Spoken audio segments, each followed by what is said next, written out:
What if the comfortable life you chased is exactly why you feel burned out and unmotivated? You did everything right. Good job, stable income, easy routines. But Jung warned this: when comfort becomes the goal, your life stops growing and starts shrinking. Tonight, we explore why pleasure itself can become a gilded cage that imprisons the soul. Jung believed that modern humanity had made a fatal error. We confused pleasure with meaning. We mistook comfort for fulfillment. In his writings, he observed that the more desperately people chased happiness, the more it seemed to elude them, like trying to grasp water with clenched fists. Consider the aristocrat in his magnificent palace.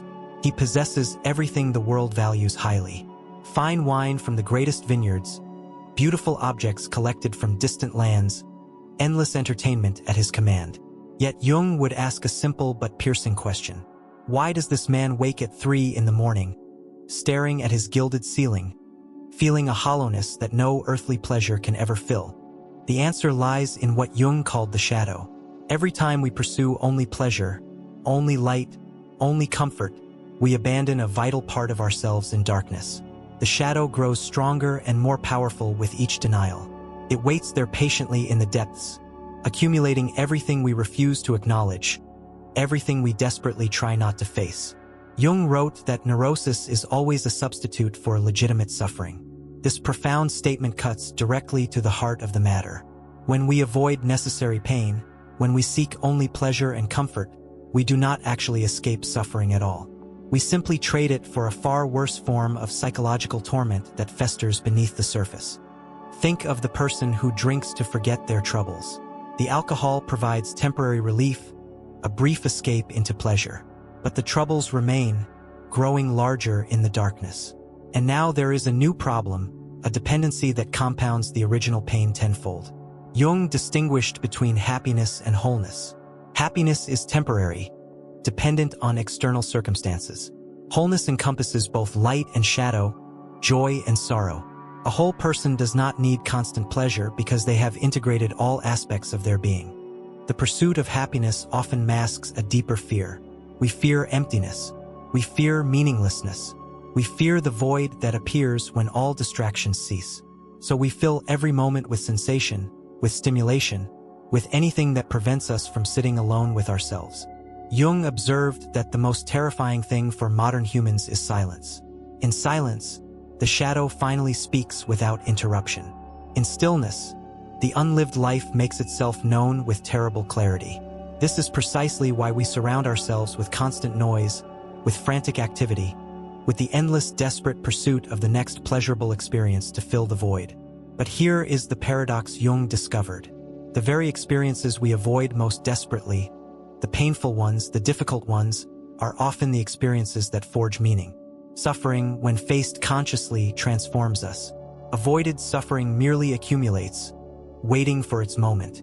Jung spoke of individuation, the lifelong process of becoming who you truly are meant to be. This transformative journey is not comfortable in the slightest. It requires confronting parts of yourself you would desperately rather not see or acknowledge. It demands that you sacrifice the shallow pleasures of the persona, the social mask, for the deeper and more lasting satisfaction of genuine authenticity. The persona is the mask we wear for society. It is pleasant, agreeable, always seeking to please. But the persona is not you. It is a performance.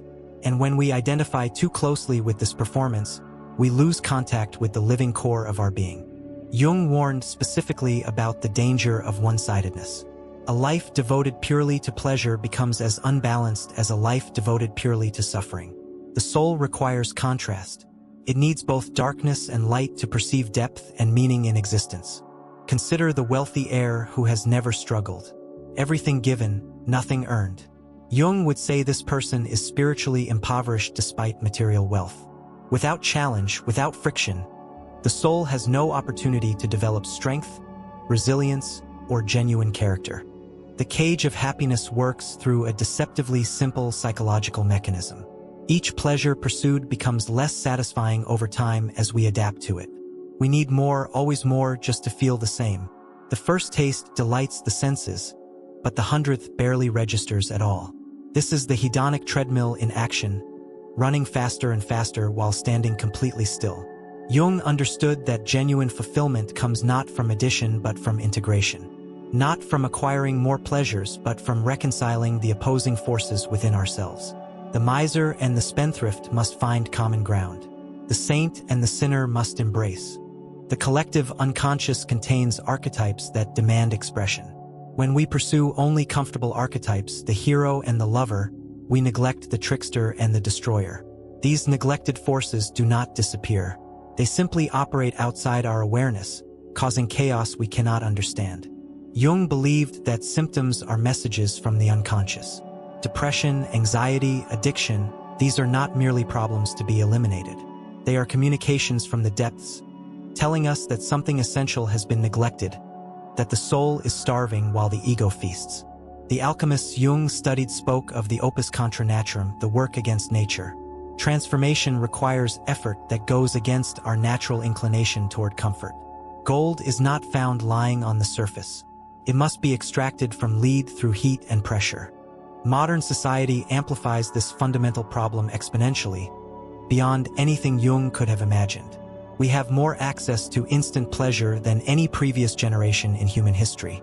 Entertainment is literally endless, stimulation constant and overwhelming. Jung would certainly recognize this as a collective flight from meaning, an entire civilization trapped together in the gilded cage of superficial happiness. Yet Jung was not a pessimist. He saw the darkness as necessary for the light. He understood that every descent into the unconscious carries the possibility of renewal. The hero must enter the underworld before returning transformed. The phoenix must burn before rising. The key, Jung taught, is voluntary suffering. Not masochism, not seeking pain for its own sake, but willingness to face what must be faced. Willingness to feel what must be felt. Willingness to sit with discomfort rather than immediately reaching for the nearest pleasure. Dreams play a crucial and often underestimated role in this transformative process.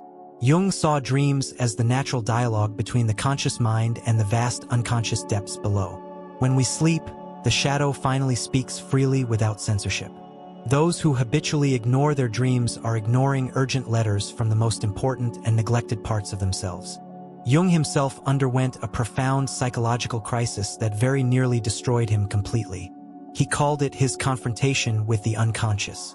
For years, he meticulously recorded dreams, visions, and disturbing fantasies that terrified him to his core. Yet he persisted, and he eventually emerged from this prolonged darkness with the revolutionary insights that would transform our understanding of psychology forever. The tension of opposites is where the energy of life resides. Good and evil, light and dark, pleasure and pain. When we try to eliminate one pole entirely, we do not achieve peace. We achieve stagnation. The river needs both banks to flow.